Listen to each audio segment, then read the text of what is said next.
So, no dream sequence? No. But the Packers play the Vikings.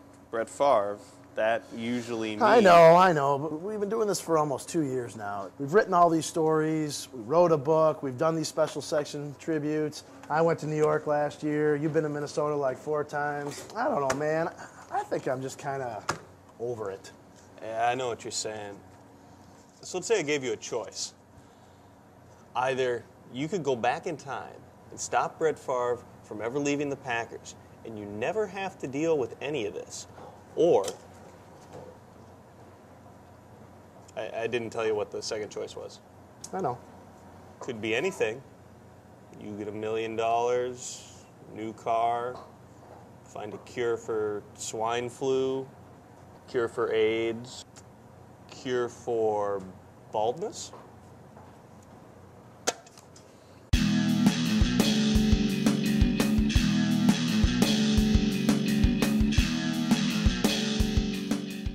What's up, everybody? Tom Pellicero here with Rob Domofsky, who is doing this despite being ill. You got your bottle of water. You going to be able to make it? I think so.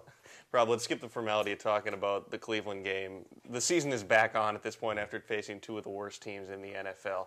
Packers, Vikings, a lot of people look at this game as the season, and you look at the standings, it kind of is. I mean, how big is this game in the course of the season? Well, Minnesota losing, obviously tightened things up a little bit, so it wouldn't be total disaster if the Packers lost. But certainly, you don't want to fall that far behind and lose the tiebreaker. So this is a big game in terms of tiebreakers. There's some significant injury stuff that we're looking at coming into this game. Antoine Winfield, the Pro Bowl cornerback for the Vikings, potentially being out. The Packers having some different things going on their offensive line. Chad Clifton may or may not be back. Unlike last time, TJ Lang's coming off of his first start. How do you see that stuff impacting this game? Winfield is a huge loss for them. I mean, he's a playmaker on that defense. He's kind of the quarterback back there.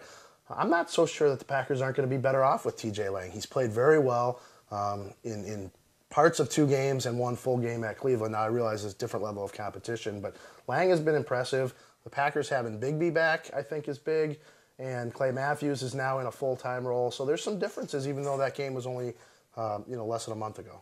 First time up in Minnesota, Dom Capers faced some criticism after the game from Charles Woodson, saying they should have thrown more pressure at Favre. Now, they did shut down Adrian Peterson. My contention, and we've talked about this week, is that if Derek Martin had been in the right position, if he hadn't made the mistakes he made, that game plan had a chance to work. Do you expect they're going to bring more pressure at Favre this time? You would think, Tom, that they would bring a little bit more, but Capers seems to be afraid of Favre being able to get rid of that ball so quickly on those 3-step drops and slants and hitches that he seems a bit reluctant to bring pressure.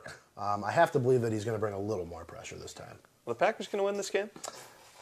Tom, I think they are. I'm at this point in the week leaning toward picking the Packers. This is a bold pick. You never make any picks on the inside. I'm pretty sure I'm going to pick the Packers. You heard it here first. For Rob and Tom, see ya.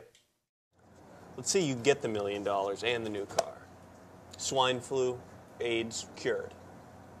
Or Brett Favre gets swine flu. What? What kind of question is that? It's one of those ethical dilemmas. It's not an ethical dilemma. That's just horrible. I don't hate the guy. Well, you have to choose one. No. Choose one. Am I bald either way?